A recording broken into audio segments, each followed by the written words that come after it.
Most people will tell you that you can't beat Baccarat. Um, they point to the law of large numbers and say the house edge is permanent, but we look at it a little differently. Players don't play long term. Every shoe is a closed system, and inside that system, the hit rules create a real programmed bias. The mean average score is slightly skewed towards player. The common high totals 9, 8, 7, and 6 show up more often on the player's side. Yet banker still wins more hands. Banker makes up the difference through specific hit rules on 3, 4, and 5. But that paradox is the opening. Long-term math alone cannot describe every shoe.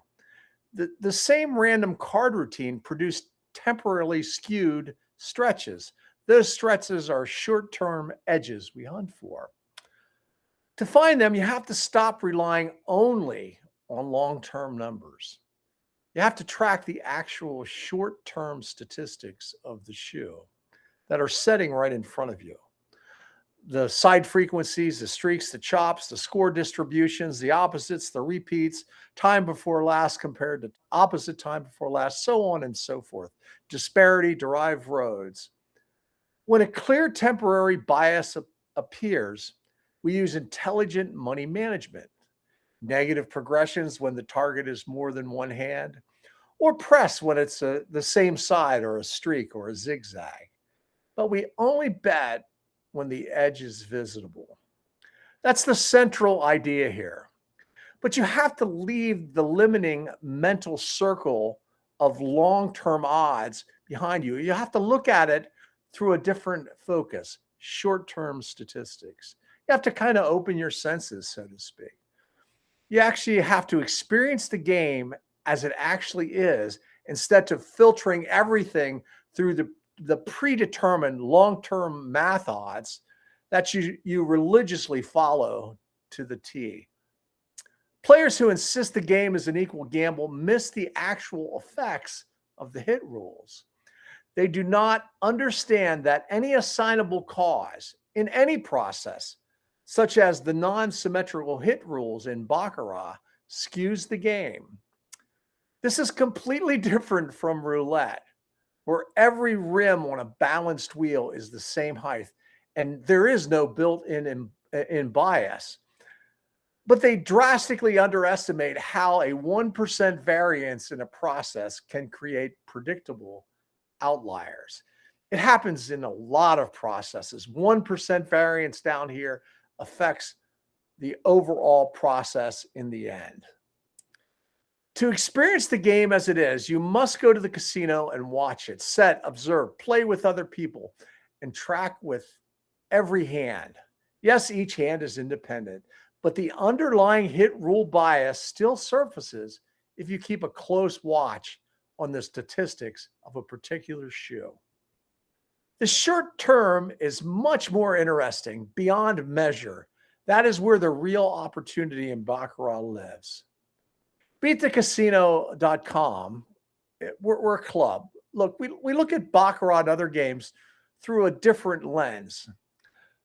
Over the years, the site has gone through many iterations, so to speak. Channel systems, series, great ideas, bad ideas. Some things made a lot of sense and other things we kind of discarded.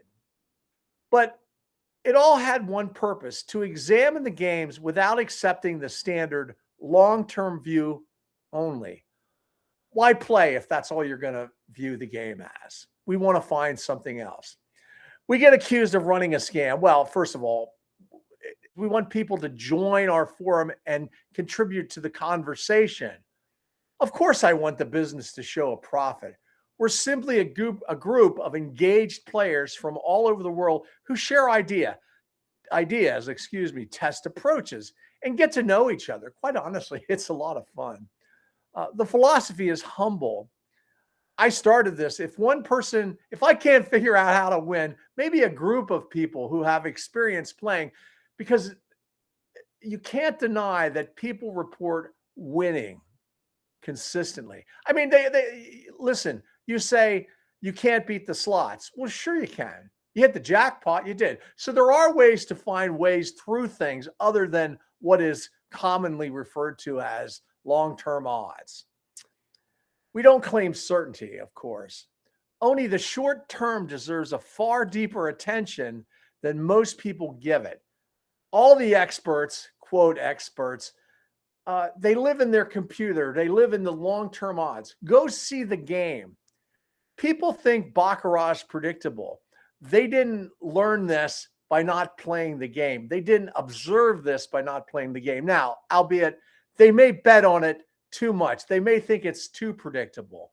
But what we've learned over the years is what statistic tells you that the game is going to become somewhat predictable. You have to consider the hit rules. It's an inherent bias. That's one of the ways the game becomes a little bit more predictable. The game is skewed. Two measures of center because of the hit rules are kind of paradoxically wrong, so to speak.